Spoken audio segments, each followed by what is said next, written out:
very good afternoon to you, and welcome to Xandermonium, the talk show that gets you talking. I'm your host, Xander Gibb, and today, along with my co-host, TV and radio personality, Donna Raman, I will be looking at this week's hot topics.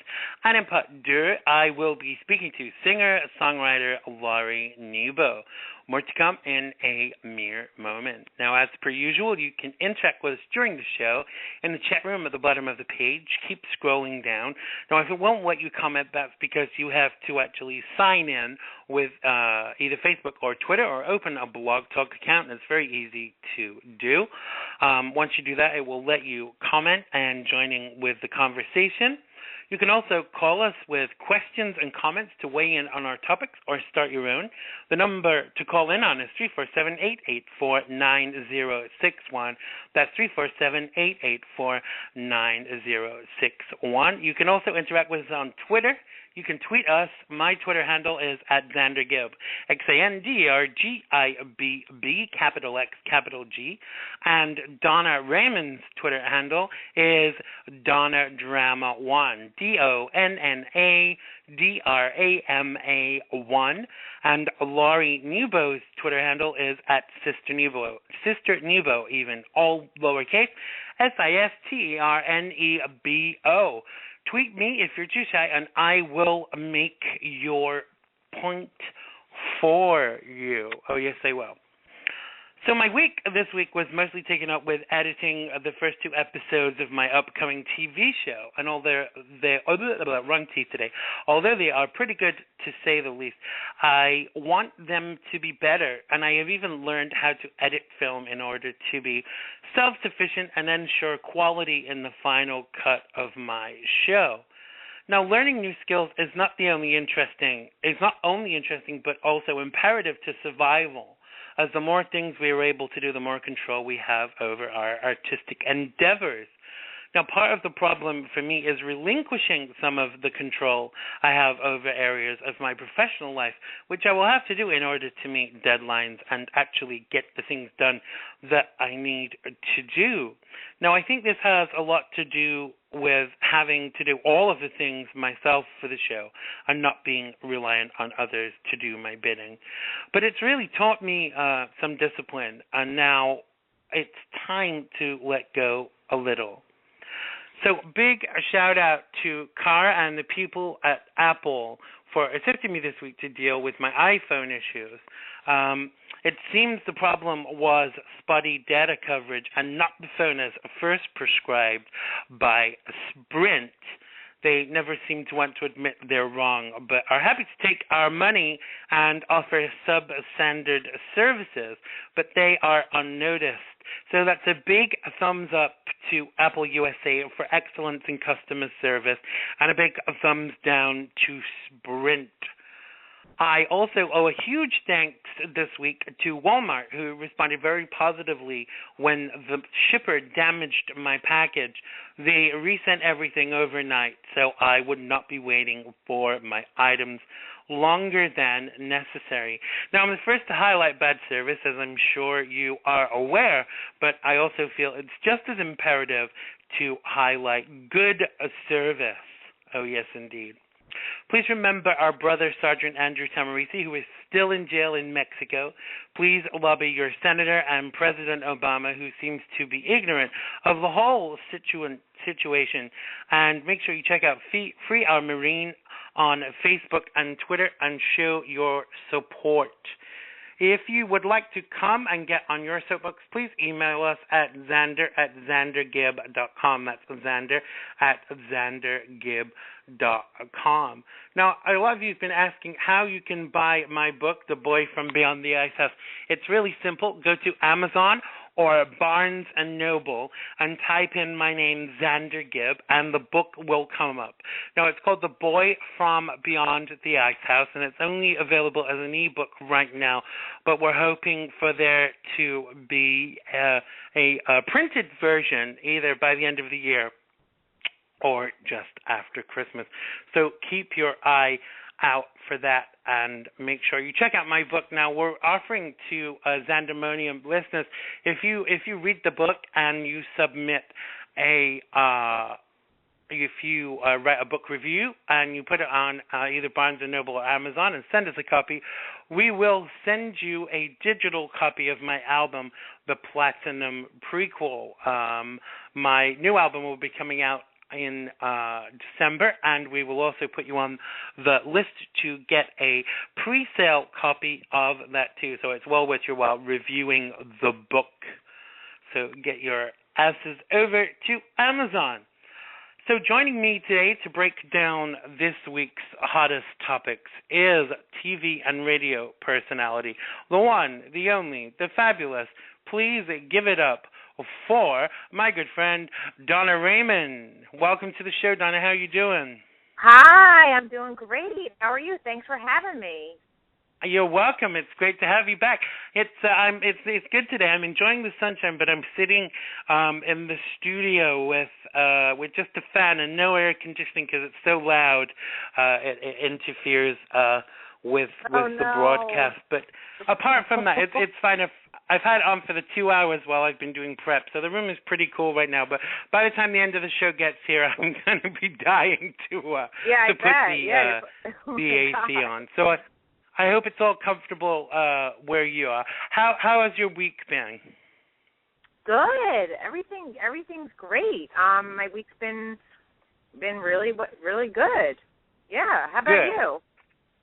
It's been good, but it's been busy, and I wish I had 10 pairs of hands because I never I set myself tasks every day for the things I want to do, and I never kind of seem to get every single thing done that I need to do. But I'm getting there, and I think that it will all come together in the end. I am talking about getting an assistant, and I really think that I need to do that now, just someone that can take up a bit of the slack and deal with some of the things that I just don't have time to deal with. Right, so let's take I think we could all do with an assistant, really. I think the government should provide everyone in America with an assistant. What do you think about that? I think that would be fabulous. I'm joking, of course. You know, they can't provide us with the basics right now. So why would they want to provide us with any luxuries? So let's take a look at our first story of the week. This week, Donna, the mystery of the doll deliverer has been unraveled. A California woman who spooked her community by leaving porcelain dolls on the doorsteps of churchgoers that resembled their daughters told cops she's embarrassed by the incident. I was like, you think? So the dolls turned up at more than half a dozen homes in San Clemente this week, and interviews with families that received the dolls led authorities to the local woman who admitted her involvement. However, she's not been publicly identified. I think they should name her and shame her. Now, the woman who attended church with most of the girls' family said she did not mean to scare anyone. She felt like some of the girls would enjoy the dolls. She has daughters of her own who are too old to play with dolls, she said. Now, the woman also said she wanted the dolls to resemble the children who received them and match them to their hair and eye color. Now, is this really creepy, Donna, or what? What do you say about this story? Legit creepy, number one. And a few points I want to make. If she meant no harm by it, why leave him on the doorsteps? Why couldn't she knock on the door or send a little note and say, like, hey, just thought that your children would enjoy these. I can't use them anymore. Right. So it's sketchy. I don't like it. It's creepy, and I think maybe she needs some attention. I don't know. Even though she's not being identified, I'm sure she will. Maybe she needs some attention in the community, and she wanted to stir things up. I'm not really sure, but it's definitely creepy. It kind of reminded me of, I don't know if you've ever had this, but on an episode of Frasier once, someone was leaving gifts for him, and he thought he had a stalker. And it always makes me wonder why people would just not give, like, openly. I remember going to when I used to go to church in England, I found £50 in the pocket of my coat pocket. And it really was. I mean, it wasn't like I needed the money or anything like that, but obviously someone decided they wanted to give me a gift. But I never found out who left me the $50. Wow. And basically, they obviously just wanted to give me a gift, but it wasn't. It really was eerie to think that someone had given me money who I didn't know who it was and would never know who it was. But I think this doll stuff really added a different element to it, because they were just like left on the doorstep. And I think some of these dolls look creepy, don't you think? Yeah, I saw. Yes, absolutely. There's no good behind that. I'm sorry, but I don't care what she says. I mean, doing it anonymously and, and not saying your reasoning why, and it just doesn't it doesn't add up. I don't like it. Yeah, because it just a mystery of free gifts. Kathy was saying in the chat room, free money is always nice, but not a creepy doll. I mean, if I woke up to find somebody had left a doll that looked like me on the doorstep, I would pee my pants. I really would.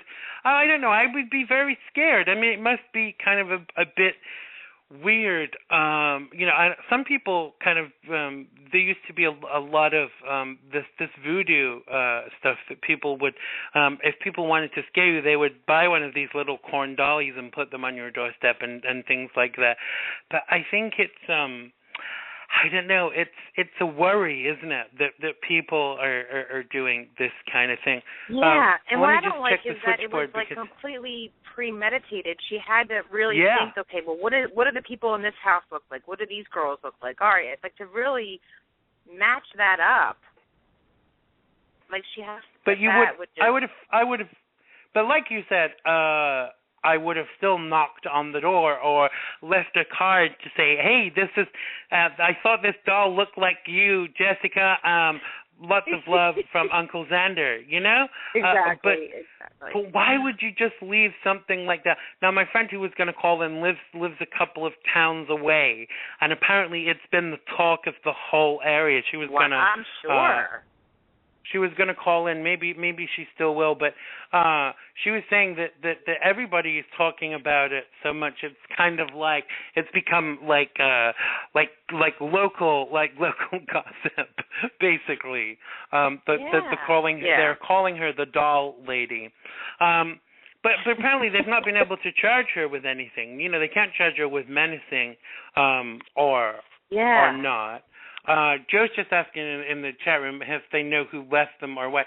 They do, and the police have been involved, Joe. Joe didn't have sound for the first part of the show.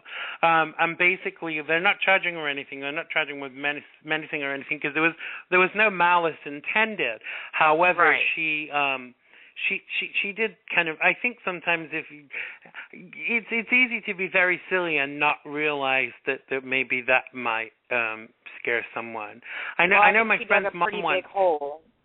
Yeah, sorry, she dug a pretty definitely big got hole a lot for going herself. on. Yeah, my go on. Sorry. No, it's okay. I was going to say she. You want to fight? Yeah, you want to fight on the show?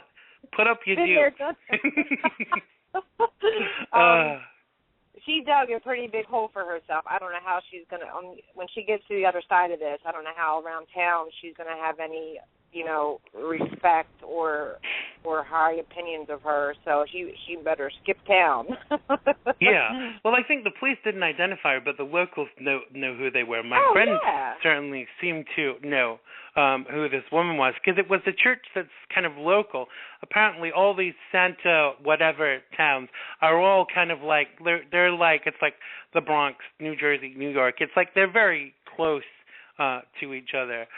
But what I was going to say earlier is my friend, he used to live not far from his mom, and he came home one day after work to find there was like a refrigerator full of food, and it it scared him momentarily, but then realized obviously that it was his mom that had done it. But I wouldn't want people having keys to my place, or it's just, I mean, imagine them coming and finding your dirty laundry or your porn stash, or, I mean, not that I have a porn stash, of course, you understand, but you know what I mean? It's kind of it's kind of a worry that people would put themselves in that position for someone to have a key. Does your mom have a key to your place?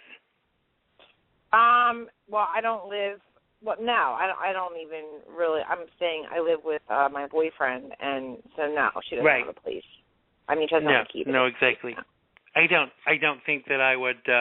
I certainly wouldn't want my mom or my eldest sister. I live in the same house as one of my sisters, but she would never dream of coming in without being invited. But if I ever came home and found she'd cleaned the apartment or something like that, I wouldn't be angry with that. But it is kind of scary. Joe is asking in the chat room where she left them. She actually left them on the doorstep, Joe.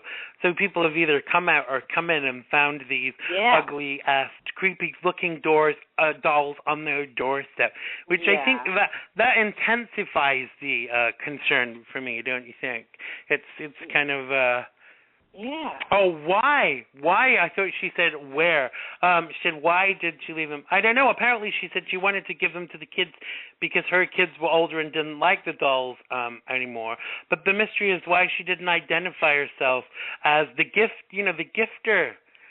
Just to leave them anonymously, especially something, like this, it's pretty puzzling. There's obviously a lot more to this story than we know.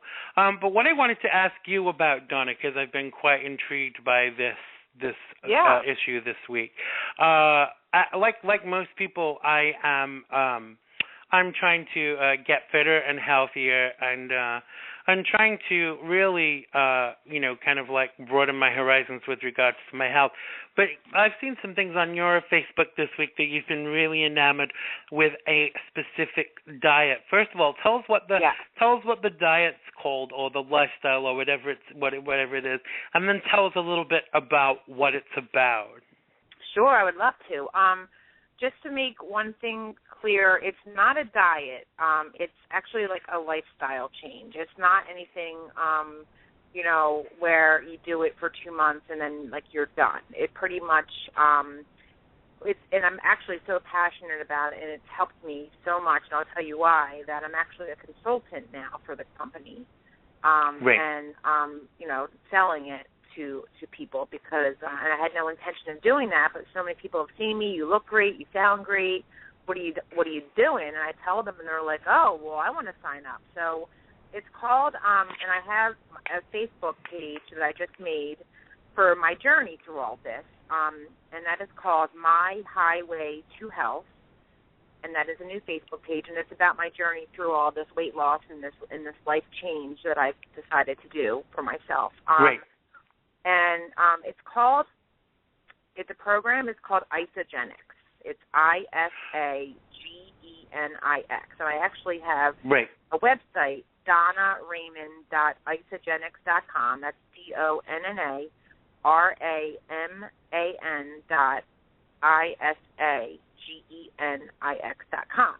So you can learn more about it there, and if you want to order things or reach out to me through Facebook. So where I was before I started this program, which was 3 weeks ago, was had a nap all the time, no energy, restless sleep.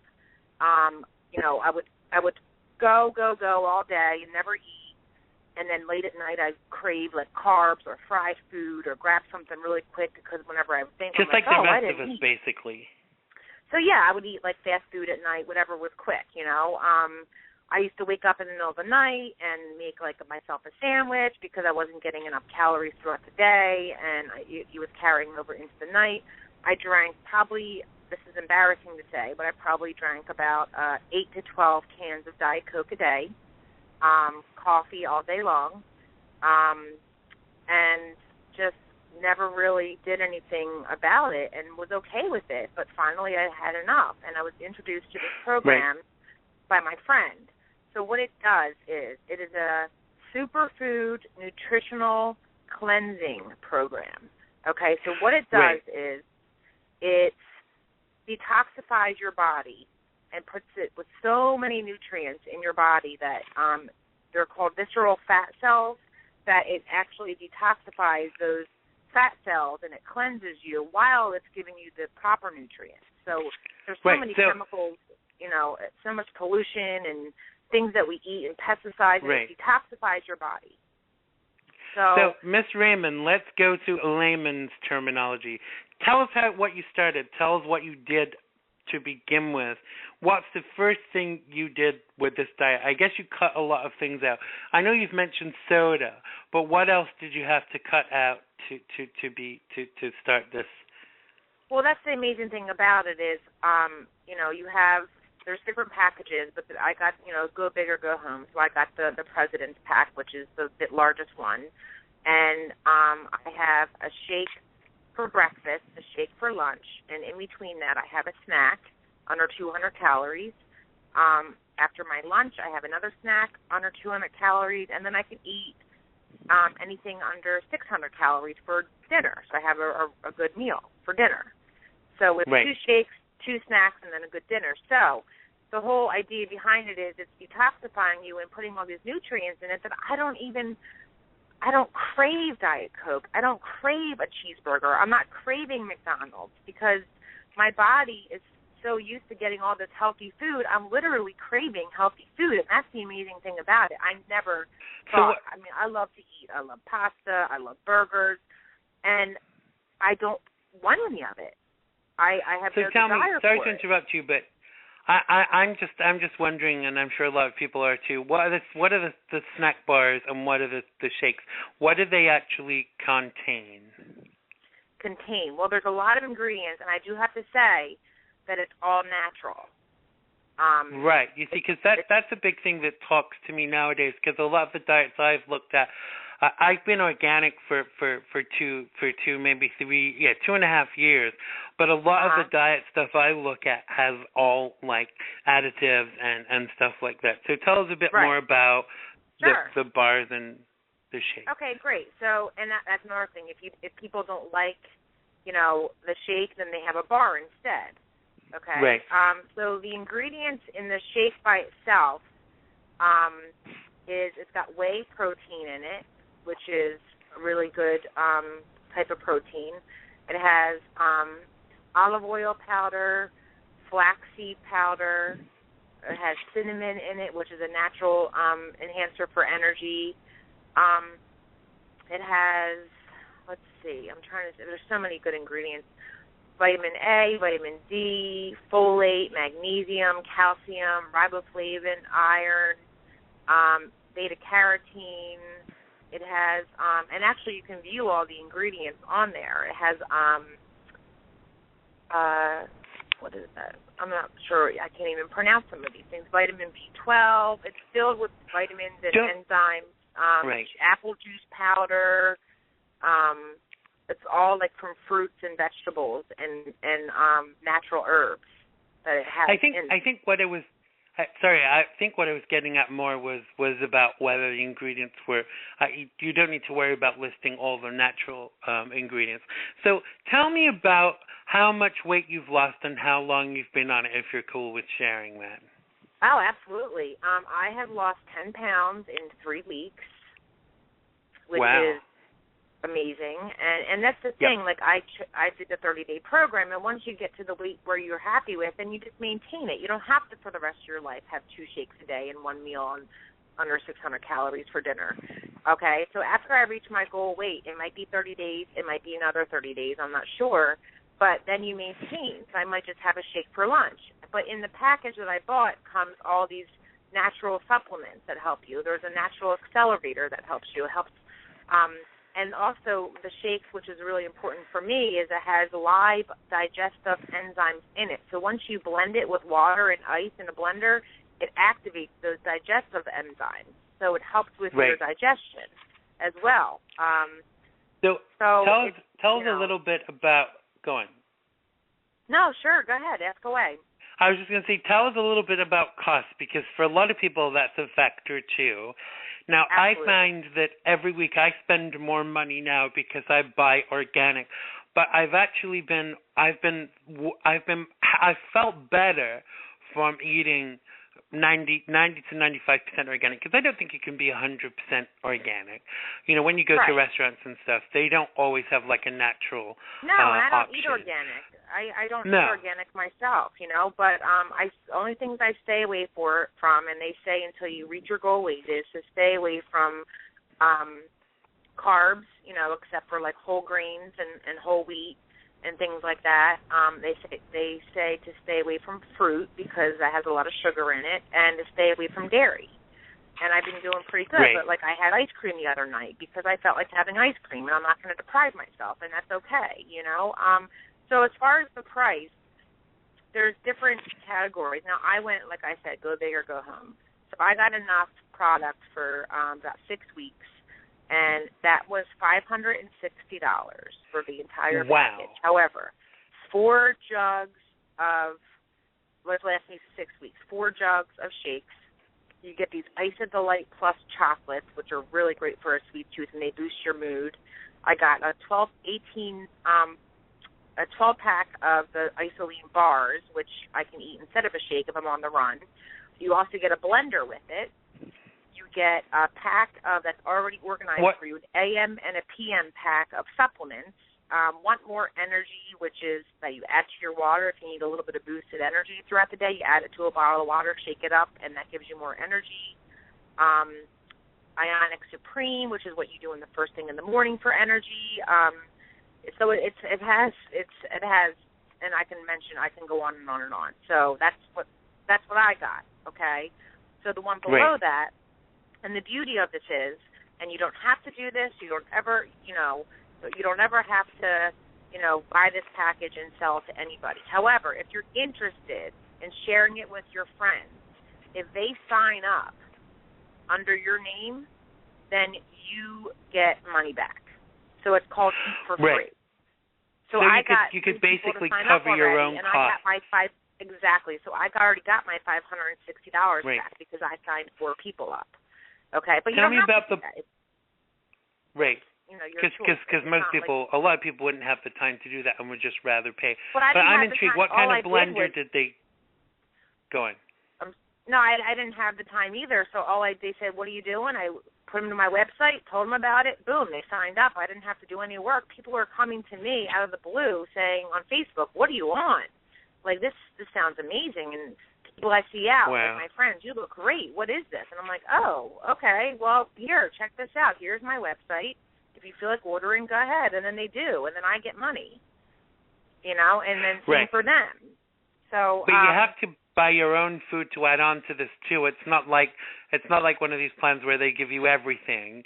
They just give you the supplements, basically, don't they? No. When you sign up, for the package that I got, you get everything you need, except for the actual food you're going to eat, which is your snacks. That's what I said. They don't give you the food. It's like it's all the supplements basically that you get. Exactly, the shakes, the supplements, the energy boosters, things like that. So then the step below that is it's just which is the 30-day pack. Okay, now the 30-day pack, which isn't the President's pack. The President's pack gives you more. You get samples of everything. Let me see how much that is. And if you just wanted to do the shakes, that'll last you for 6 weeks. And it comes with that's $156. Just if you wanted to incorporate some shakes into your life, without the supplements and everything else. So in a nutshell, Donna, answer me these 2 questions because obviously we've got some other stuff to talk about. But I could talk all day about it. I'm so passionate about it because it's changed my life. Hey, I get that, and I've seen that, and I've seen the responses you've had. Hence why we're talking about it. But tell me, have you tried other stuff before and failed? And what is the biggest draw to you with this? I've tried everything. So many yo-yo diets. I've tried Weight Watchers. I've tried Slim Fast. I've been on so many different things. The Atkins diet. What drew me to this is that it's superfood nutrition. It's not and it's all natural. That's the first thing that right. drew me to this. Second thing is, losing weight and detoxifying your body at the same time, replenishing it with all these nutrients. And the main thing is the energy. It gives you so much energy, where it's not like you're hyper, like you just feel good. And my confidence has gone up. My mood has gone up. I mean, it changed your chemicals in your brain. It changed everything for me. People in my life are like, who are you? This is the best thing you've ever done for yourself. It really has changed my life, and it's worth the money for me. So tell us the name of the product again. What I'll do is I'll get you to DM it to me, and then I'll tweet it out and message it on Facebook after the show, so people can go and take a look for themselves. That would be amazing. So the name of the product is, so I'll just give you my website, and that way they can just go right on. So it's Donna, DONNA, RAMAN.isagenics.com. That's ISAGENIX. Like I said, if you DM it to me, I'll tweet it out and stuff for the listeners after the show, because that would most be people amazing. don't sit with a pen and stuff. Right. We were just talking. People in the chat room are talking about other weight loss solutions like lap band surgery and having bypasses and stuff like that. Which for some people are viable options, and I think that it depends on what stage you're at with your need for weight loss, because some people only need to lose a few pounds, and I guess this kind of thing would work for that. But if you have a lot of weight to lose, then maybe this would work for that too. But obviously the big factor for a lot of people is the costing.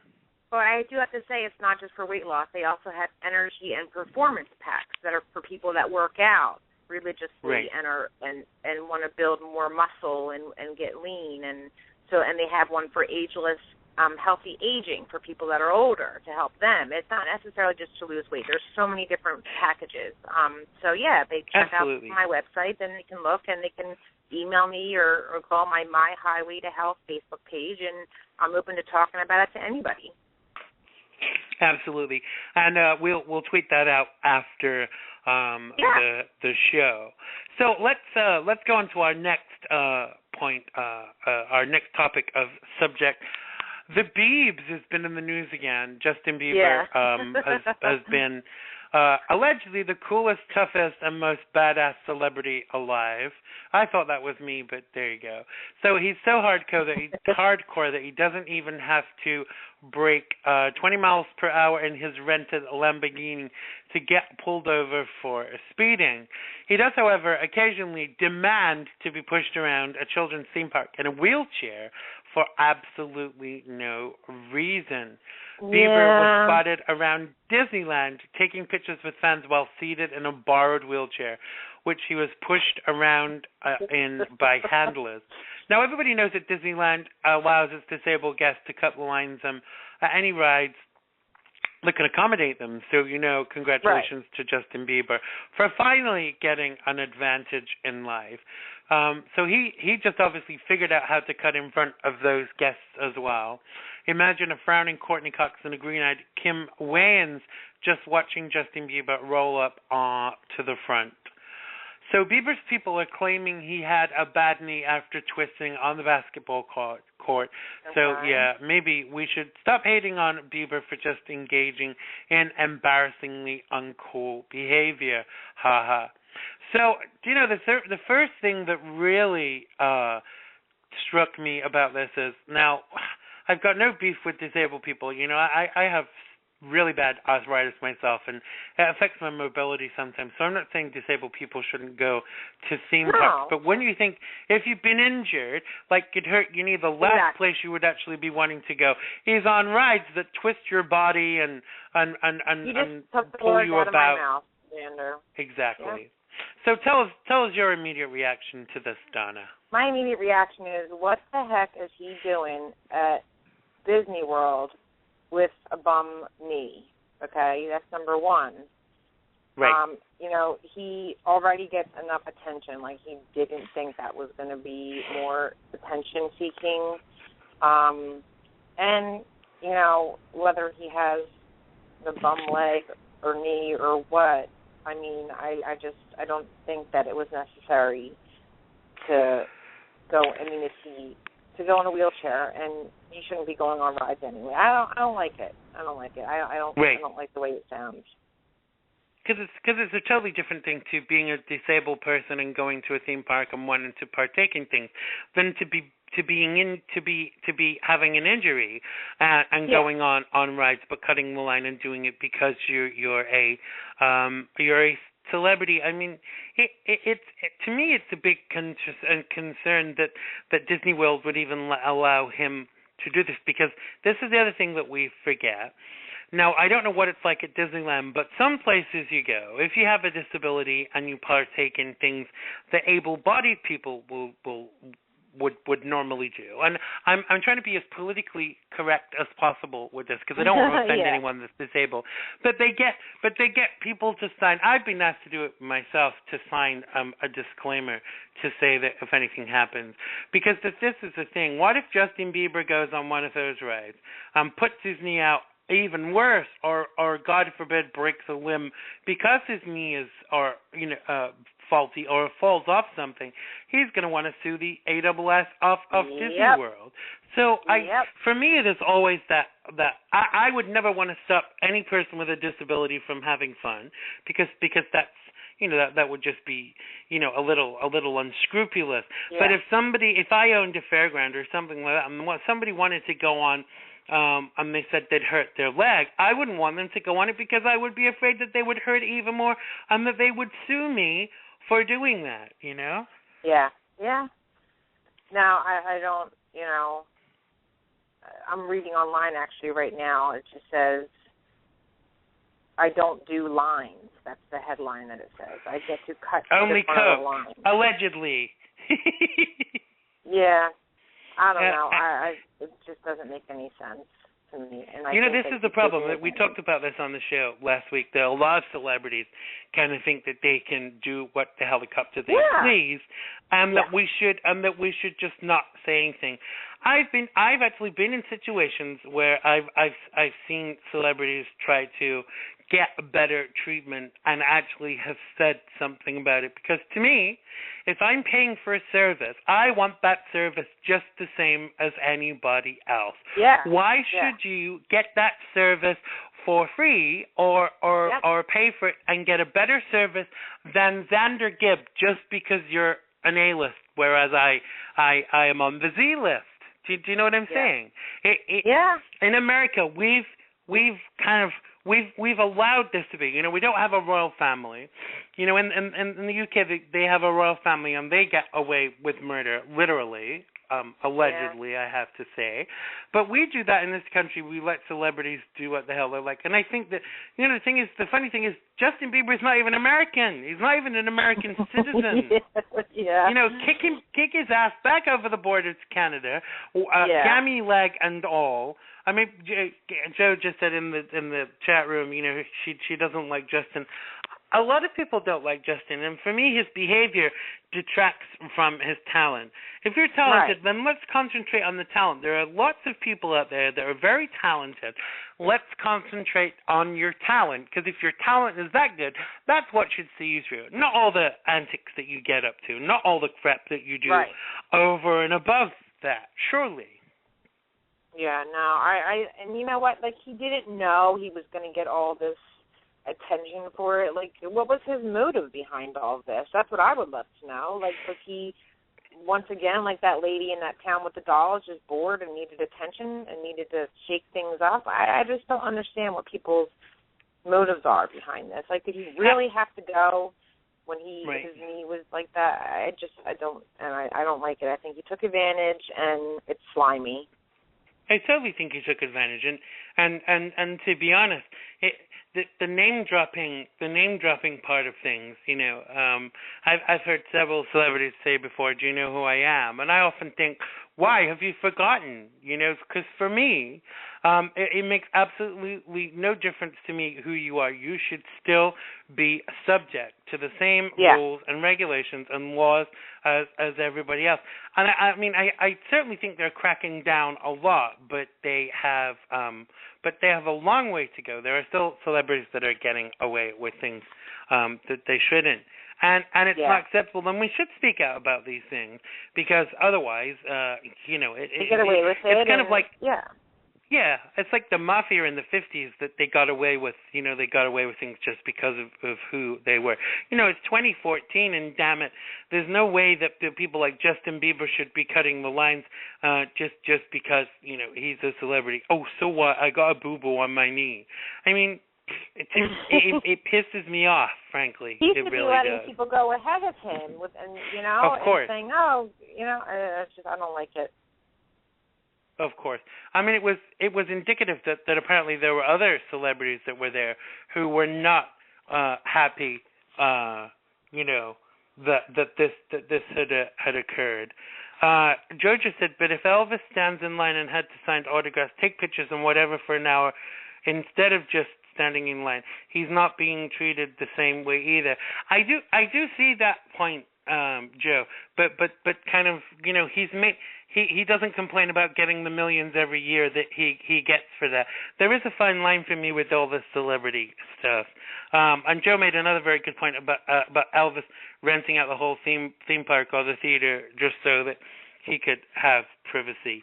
And I see that too, but I think that celebrities would be criticized for that too. I just have a bit of a beef about Bieber. I think he needs a good kick up the ass, and he needs to, grow the hell up, really. Exactly. That's Get over my yourself. opinion. Get over yourself. Absolutely. And grow up. Yeah. So Donna, it was pointed out to me recently that you're the only co-host that has not been asked to do the quick fire questions round. So we're going to do that with you today. So fasten your seatbelt. So the idea of this is we're going to ask you some questions. The responses should be like wham, wham, wham, wham, wham. The first thing that comes into your head. You can say pass, but don't say pass to everything. If you get more than 3 passes, we're going to give you a forfeit. We'll be sending someone around with a cheeseburger to force you to eat it. Okay. Okay. All right. So now, is it one word I have to answer with? No, it doesn't have to be a single word answer, but don't make it well, because I love to talk, but I'll try. Okay. No, surely not you, Donna. All right. Okay. Right. Let's start now. What question do you most hate to be asked? How old are you? Right. Next question. How old are you? 36. All right. Who is your idol? Charlize Theron. Frasier or Seinfeld? Seinfeld. Tacos or sushi? Sushi. Madonna and Lady Gaga are drowning. Whose head do you take your foot off first? Madonna. Rice or pasta? Rice. You find $50 in church. Do you A, keep it, B, give it to the minister, or C, give it to the homeless guy outside? Give it to the church. Okay. Favorite TV show? The Killing. Politician most deserving of a custard pie in the face, and why? A politician? I don't know about politics. Obama. Oh, wow. Okay. Because it'd be funny. Because it would be funny. Right, okay. So, Oprah or Dr. Phil?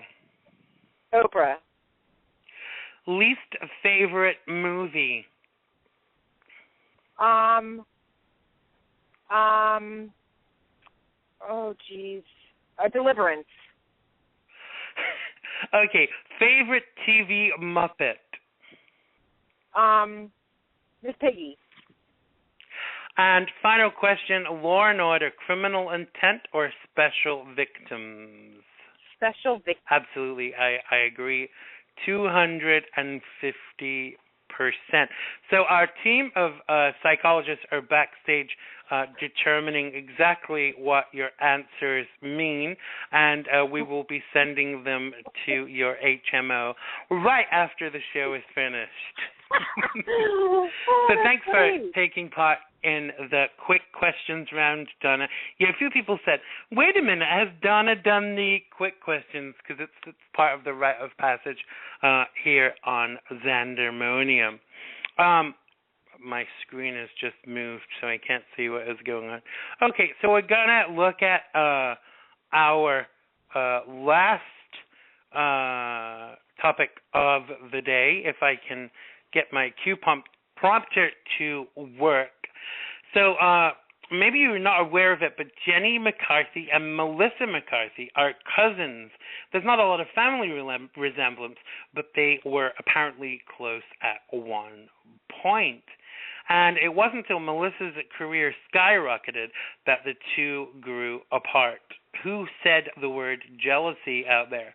Now, they're so distant physically and emotionally that they have zero contact with one another. And Jenny has reportedly told friends that Melissa will not be invited to her upcoming wedding to Donnie Wahlberg. Why did Jenny and Melissa go their separate ways? Friends say the feud stems from Jenny's efforts to help Melissa make a name for herself in Hollywood, which involved making some insensitive comments about Melissa's weight. Melissa also worked as a production assistant on Jenny's short-lived talk show way back in 1997. Now, at the time, Jenny reportedly told Melissa that she'd never make it as an actress until she lost some weight. Jenny was clearly wrong. Melissa confirmed that she won't be attending the wedding in a recent interview with Howard Stern and said that she and Jenny reside in opposite world. Now, this seems pretty bitchy to me for Jenny McCarthy to behave this way regarding her cousin. What say you, Donna? I agree. I mean, family is family, and if her reasons for disconnecting are I don't think have any value to them. I think it's very superficial. Right. And I like Jenny McCarthy. I would say I actually like them both, and I think that I kind of I like both. Yeah.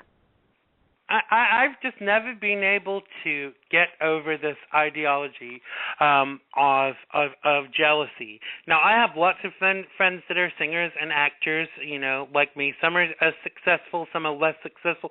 Some are a lot more successful. In fact, they're really big stars. But I'm not jealous of them because I just think, you know, good luck to you. That's my friend that's been able to do that.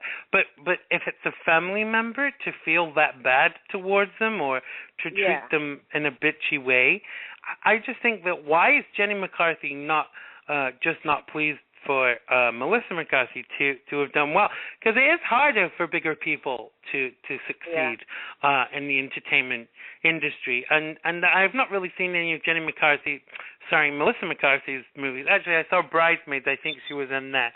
I thought she was a pretty good actress. And for me, there has been, in the last couple of years, things have kind of really broken through for bigger people in the entertainment world. I watched a movie a couple of weeks ago with Rebel Wilson in, and I just thought she was amazing. And to me, surely that if you're chunky, that should be a secondary matter to the fact of how good you are at what you do. Right. Yeah, no, I agree. I think it should be absolutely secondary. I don't like that at all. I was very caught off guard when I heard that, actually, about Jenny and her sister. Her cousin, you mean? I'm sorry? What are you doing? Are you doing something there? Are you making yourself a burger because I talked about burgers? No, I'm sorry. I'm getting ready to go out. I'm looking for something. Go ahead. I apologize.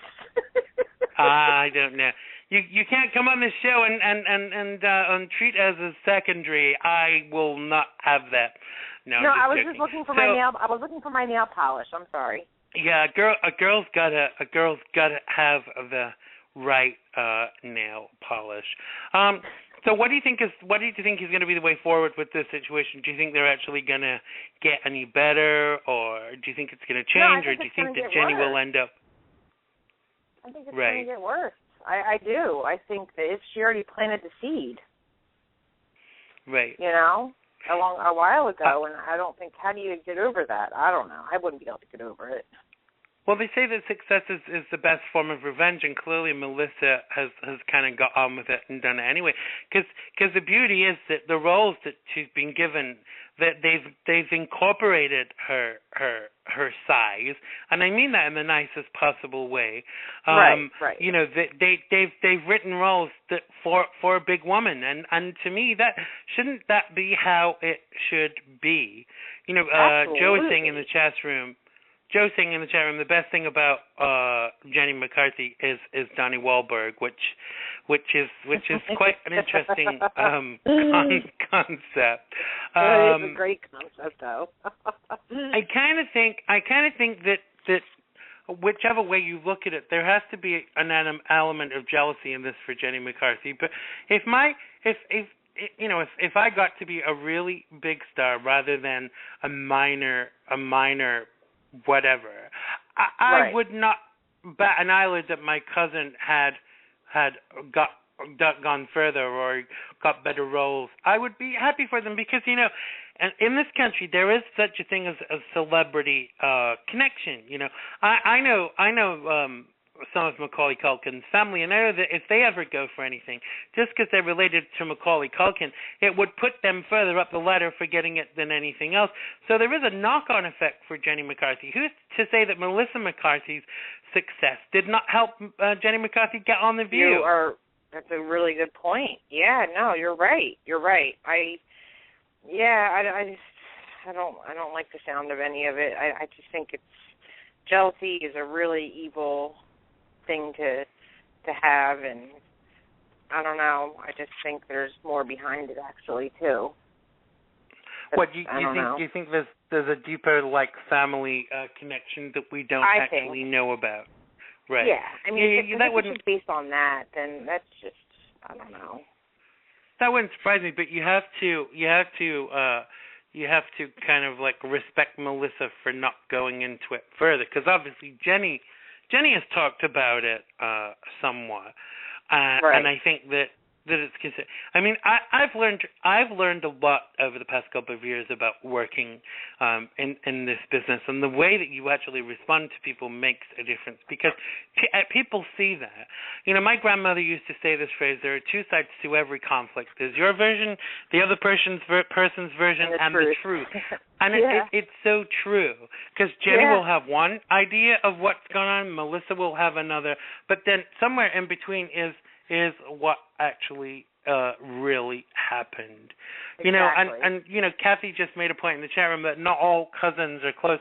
You know, and that's true. Not all family members are close, but you know, publicly, I think it's imperative. I mean, it's one thing not to talk trash about people publicly. What you say to them in person and out of the public eye is another thing, but there are very few people you could say certain actors or celebrities actually have a feud with, but I know for a fact that they do, because that's where professionalism comes in, and you would think that families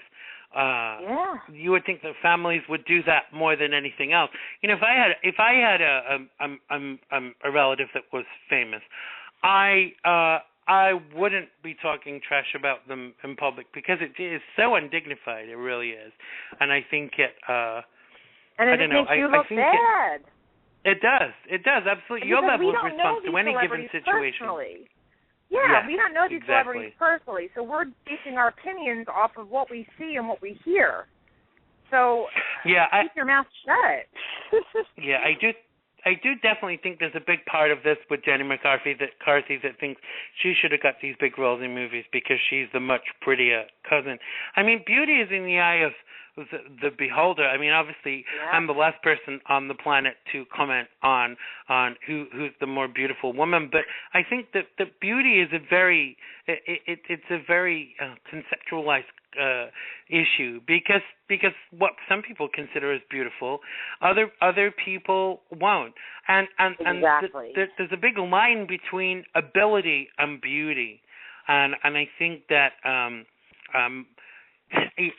before I get lots of rude emails and messages, I'm not saying that Melissa McCarthy is not beautiful, but what's the phrase I'm looking for? She's not what you would consider classically beautiful.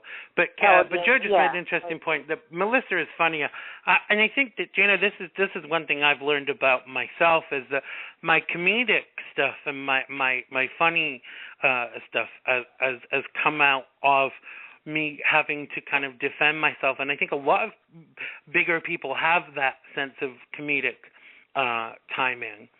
And I think that it's an essential thing that you learn as you grow up to make people laugh with you rather than at you. Do you know what I mean? Because kids are very cruel, and I think in school you really do learn to protect yourself, whether that's with your fists or your intellect. Right. And I think a lot of people really kind of go with the latter.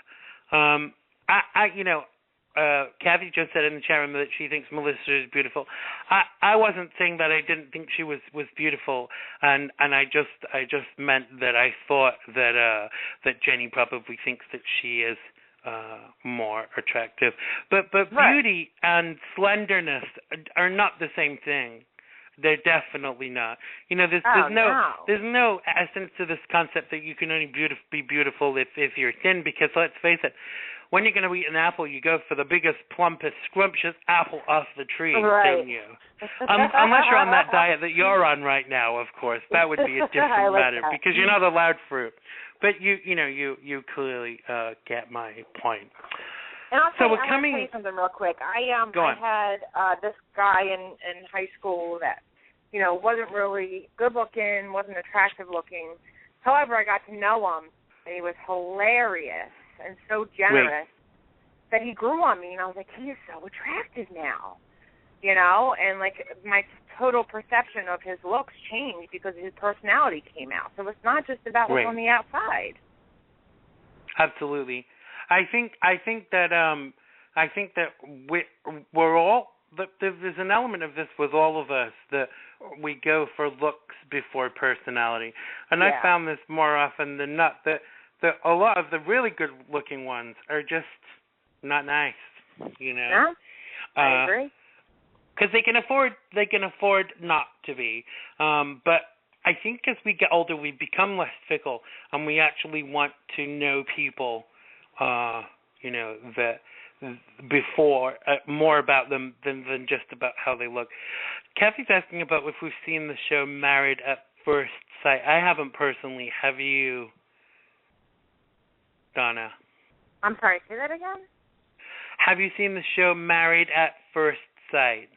No, I've never heard of it. What is it? We haven't seen it. What's it about, Kathy? The reality show?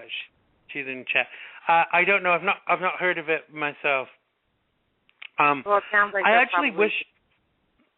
Go on.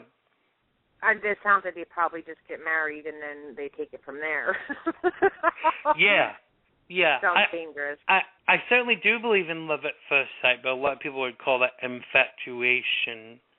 Well, we're coming to the end of our time together, Donna. We didn't get a chance to talk about your boyfriend because you were single last time you came on the show, which probably explains why you've not been able to come and guest co-host so often, but we will definitely get to the bottom of that one next time you come on the show. But in the meantime, tell people where they can find you on social media. Okay, on Facebook. My Highway to Health is my new Facebook page. It's funny because I don't really go by Donna Drama anymore. I have to change my Twitter name because there's not really any more drama in my life. So I don't know what I'm going to do. Oh, I'm sure there must be some. Come on, I don't believe that for 1 minute. So they can find me on My Highway to Health on Facebook, and my Twitter is Donna Drama 1. Absolutely, and you can check the show page for today by going to www.xandergibb.com. Click on today's show, and you will be able to get all of Donna's details. Well, not all of her details. We've left out her measurements and her home phone number. But if you send us a private message, we will endeavor to give you those too. Not really, Donna. I'm just joking. No. So listen, thank you so much for joining us today. It's been great to talk to you, and you have a nice date with your boyfriend. Thank you tell him so how much. lucky he is to have you. So thanks again to. So we can't call you Donna Drama anymore. Thanks so much to Donna Raman, a.k.a. Noodle, and we will hopefully speak to you again very, very soon. So thanks for joining us, Donna. Have a great night. Thank you. You too. Bye. Bye-bye. That was indeed Donna Raman. Make sure you contact her on Facebook and Twitter, and also on social media. My brain kind of went then. I'm just catching up with the chat room while we wait for our guest to call. The show Married at First Sight, apparently, where are we? I'm just looking for that. Nope, I can't find it. We will endeavor to check that out. And I'm just waiting for my guest to call in. So while we wait for her to call, her name is Laurie Nebo, and she's a singer-songwriter. We're just going to play one of her songs while we wait for her. This is called The Boogie Down Bronx, and it's by Laurie Nebo, and it goes a little bit like this.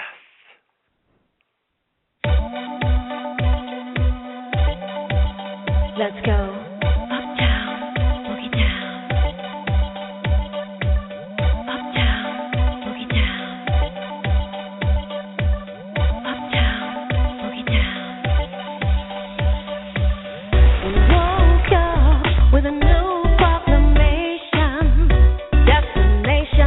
The boogie down Bronx, from California to Philadelphia, New York City to the border.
right. Uptown to the boogie down Bronx, I'm jamming through your day. Uptown to the boogie down Bronx, home of the Yankees. Uptown to the boogie down Bronx, where the girls always look pretty. Uptown to the boogie down Bronx, home of the Yankees. We got Mamacita and Señorita. Go to Arthur Avenue for the best Italian food. We got brotherhood and sisterhood. Let's say a prayer for the neighborhood. Let's go uptown, boogie down. Uptown, boogie down. Uptown, boogie down.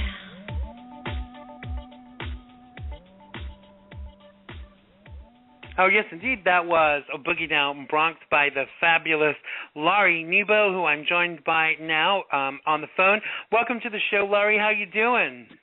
I'm good. How are you? I am fabulous. So I have to tell you, I'm being really honest now, I can't get your song out of my head, and I can't stop singing it.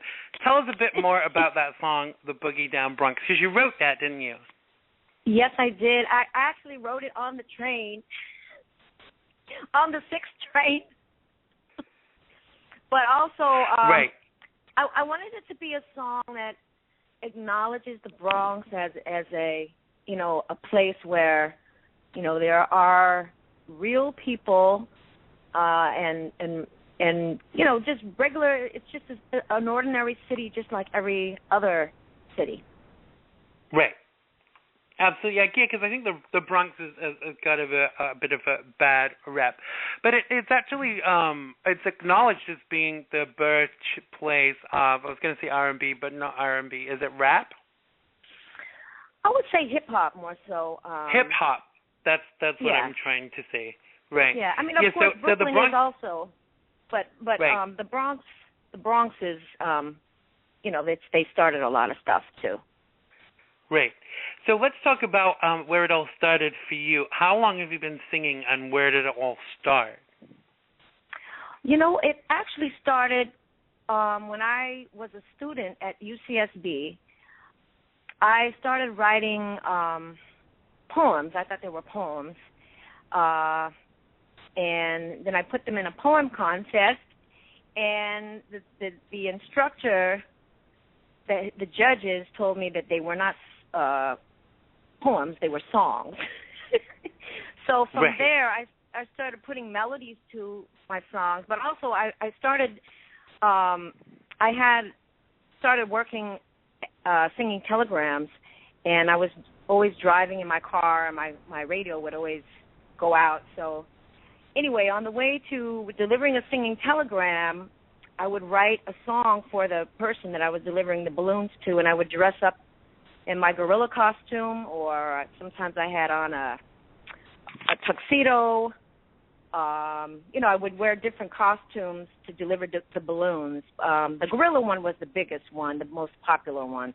But then we also had tuxedo, and then there's one time where I dressed up like a nurse and delivered a telegram. It's a different show. We can't talk about you dressing up as a nurse for money today, Laurie, but we will do that another time. So tell us how long you've been singing professionally, and what kind of places do you perform?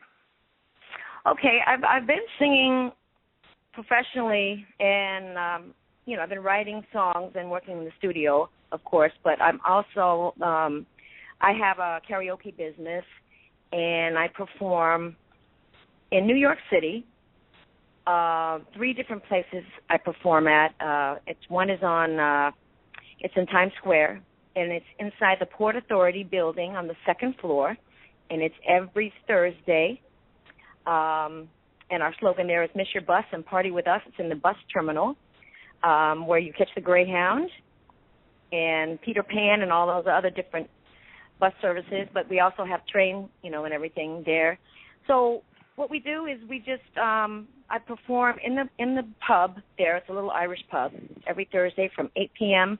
to 12 p.m. And then on Fridays and Saturdays, I'm at the Mean Fiddler, and that's on 47th Street between 8th and Broadway. And it's right next door to the new Copacabana, and I'm downstairs in the basement, well, we call it the lower level, and that's where we make noise, and that's where we have a Sexy Singer Showcase, and I'm the DJ and the host, and then also I get up and sing. And I'll perform the Boogie Down Bronx or any other song that people might request. And then also we'll have other people performing as well. Brilliant. So tell us about the writing aspect. Do you prefer to write songs or singing, or are you just as comfortable in either genre? I think it's just, to me, it's just all one package. It all comes together, singing, writing, and singing. I don't know, most of these songs are so much part of my life and part of who I am. So it's, I don't know, it's just my own kind of identification signature. Right. My own songs. And would you, what do you find that singing does for you? Obviously, apart from paying the rent, a lot of people say that it feeds their soul. Do you feel that singing does that for you? Yes, I do feel that it does feed my soul, and well, not only that, but it's a kind of a energy release. And it's kind of a healing for myself. Sometimes I write certain songs that are healing for me that I sing. And sometimes when you're going through some kind of little hard time or whatever, these songs come in my head, or they'll come back to me, and I'll think about the certain song, and it kind of uplifts me. So totally I entertain myself a lot. I think it's in this economy, Laurie, it's essential to do so. So a lot of your songs are about love. Do you find that that's what kind of consumes you most lyrically? Somewhat, yeah. A lot of them are romantic songs, I would say. Not all of them are completely about love. I think they're more inspirational. So it can be something to uplift and just make you feel, it's kind of like feel-good music, Right. Just Absolutely. having fun and uplifting, romantic. It can be a little sexy sometimes, but at the same time, it's healing and inspirational. So how does someone who, like you, who is clearly talented, how do you get out there and get heard as you're unsigned? Well, first of all, the radio is the biggest one. Radio, television, videos, online presence is the most important thing right now. Your online presence, like I have a ReverbNation.com/Lori, Lori. So that particular tool helps me to spread the music all over my websites and all over different places like Twitter, emailing, and let's say if it's not Twitter, you have all the other channels like iTunes. I have my music on iTunes, right, under Lori Nebo, and Spotify and Amazon. So tell us, Laurie. Do you think that talent is enough? If you keep plugging in this, do you feel that something's gonna give eventually? I do feel like that. I do think that you need a lot more than just talent. You need to know how to market yourself, and you need to know the business. The business is very important. As far as publishing, now, see, I have my own publishing, so I publish my own songs, and I'm right. a member of ASCAP. So all that is very important. And if you're writing your own songs, make sure you copyright your songs.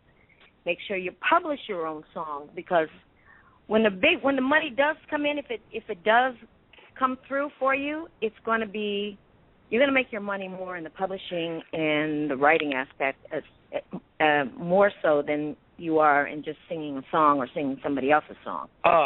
Exactly. And I used to sing other people's stuff, but what I found was when it came down to recording, if you're recording other people's stuff, they get a bigger cut of your money than you do, which is kind of a concern. Which now, people come to me all the time and say, Xander, I have this great song. Would you like to record it?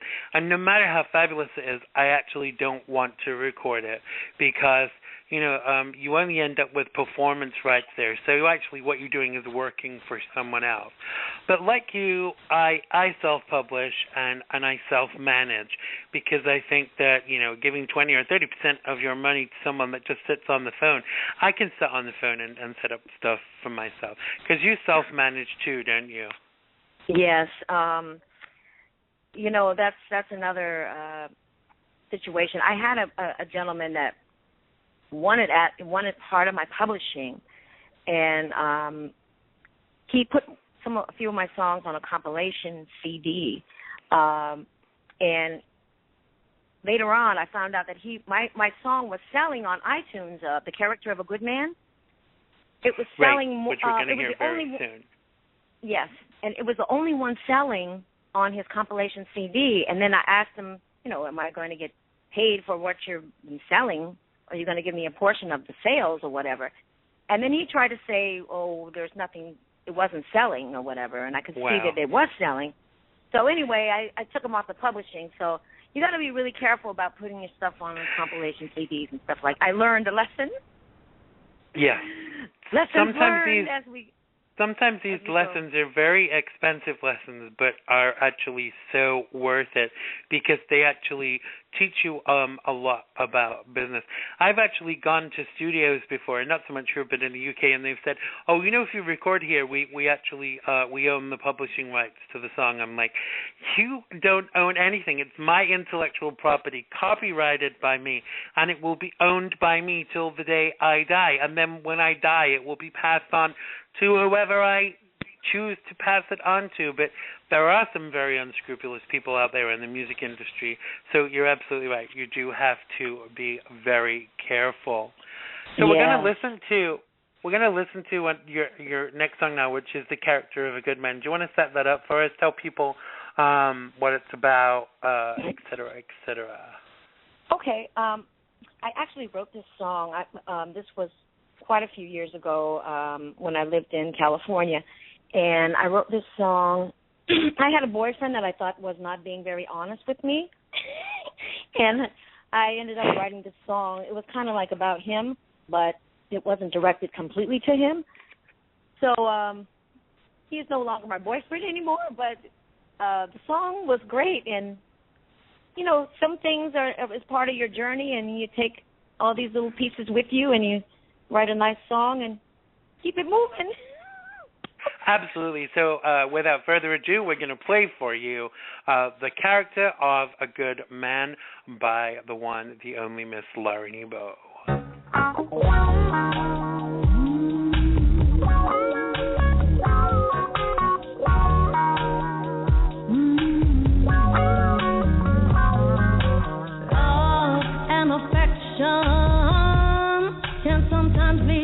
In the wrong direction, but it's never too late, baby, to make a change, my friend. And if you seek them, you shall find. Ask, and it shall be given. Remember,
Oh, yes, indeed. That was the character of A Good Man by Laurie Nebo. So, Laurie, tell us who your inspirations are musically. What artists do you look up to? Oh, I like a whole bunch of artists. I love Prince. I like the older artists, of course, that I grew up with. Aretha Franklin, Stevie Wonder. I do like Beyonce, and I like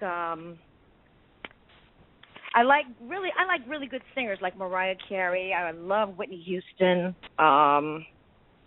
These are all people you grow up with, and you kind of grow as an artist. When you hear their music, it kind of inspires you singing wise. Right. I love Bonnie Raitt. And then even now I love Adele. She's one of my favorites. And Christina Aguilera. I mean, I have a wide range of people I love to listen to. And as long as they have great voices, that's to me what. Absolutely. I never heard Bonnie Raitt before, but when I lived in London, I came back to visit family and was in a piano bar downtown and heard someone singing "I Can't Make You Love Me," and it made me cry. I'd never heard, because obviously Bonnie Raitt had not made it in the UK.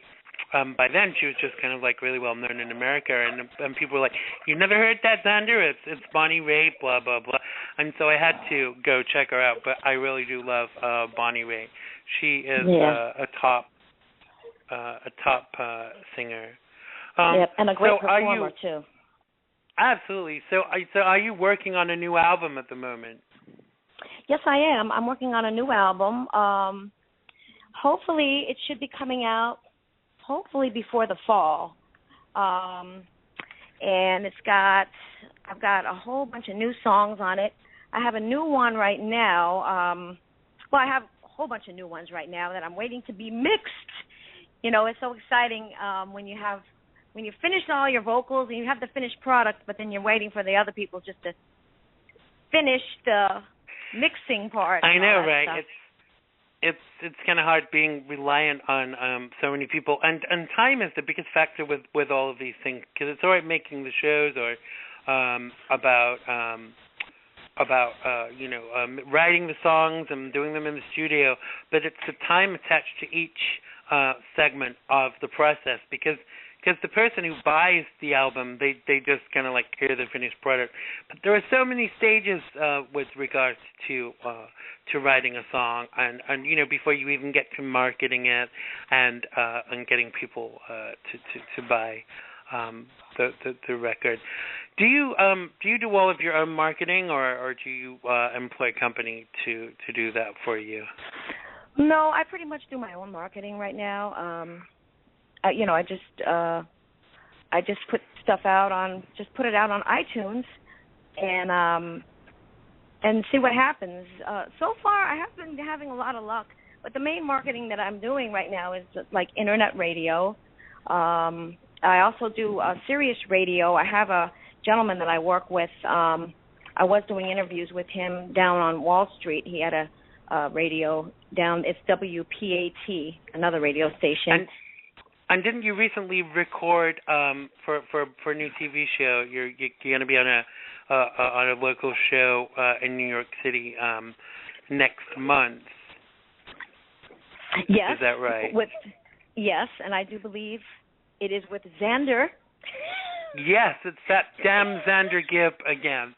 Yeah, Laurie just recorded.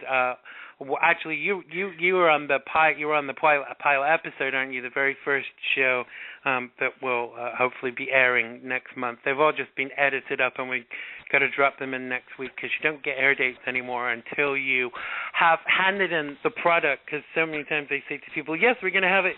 Your show go out on this date," and then they don't get their stuff together in time. And so consequently, they don't have anything to go out in the slot. So once you've handed in your product, now they give you an air date and stuff. So I'll be looking forward to publicizing that a bit more when I know. And also, we've used your song, haven't we, Boogie Down Bronx, for the title sequences for the show. So that will be exciting to see too. Yes, and I am so grateful for you doing that. I mean, that's great. Believe me, like gratitude the is song mutual. It's great. It's great to have original. It's great to have original stuff that fits with what you are doing. So we're coming to the end of our time together, Laurie. So tell people where they can find you on Facebook and Twitter, because I guess they can get to the rest of your social media from either one of those. Yes. I'm on Twitter. I am Sister Nebo, SisterNebo. Or you just plug in, if you go on to Google, just put in Lori, Laurie. Very, very simple. My last name is Nebo. N as in Nancy. E, B as in boy, O. Laurie Nebo. Just put it on Google, and everything should come up. Absolutely. And you can go also to the YouTube. show page. I'm sorry. Go on. Also, go on. Also on YouTube, Laurie Nebo, and then you can go / Boogie Down Bronx. The video is on there. I have a few videos of live performance of the Boogie Down Bronx, and then there's also a whole bunch of other songs on there. Absolutely. Well, thank you so much for joining us today, Laurie. It's been a pleasure speaking to you. If you didn't get a chance to jot down any of those links, if you go to the show, to the Xandergibb.com and click on today's show, all of Laurie's details are there so you can find her. But for now, Laurie, thank you so much for joining us today. It was a pleasure to speak to you. Thank you very much, and you and everybody else out there have a great weekend. It's a beautiful Sunday, and I think we're going to have a little storm coming, but tomorrow will be a better day. Absolutely, as always. All right, thanks, Laurie. Have a great week. Take care. Lots of love. Okay, thank you. Bye-bye. Bye-bye. That was indeed songstress and songwriter Laurie Nebo, thanking her for joining us today. Thanks to everybody in the chat room. Thanks to Kathy and to Joe. You will be pleased to know that Ty will be back with us next week, and I will let him know of your comments in the chat room. And thanks to everyone who's made the show possible today. Thanks to Donna Raman for co-hosting. Thanks to Laurie Nebo for being my guest. Make sure you go to iTunes and buy her song Boogie Down Bronx and the rest of the stuff that she's got going on there. Make sure to check her song out on my TV show, as it is the intro and outro music. Thanks to you all for listening. Have a fabulous week. We will see you next time, and I love you all. Bye-bye.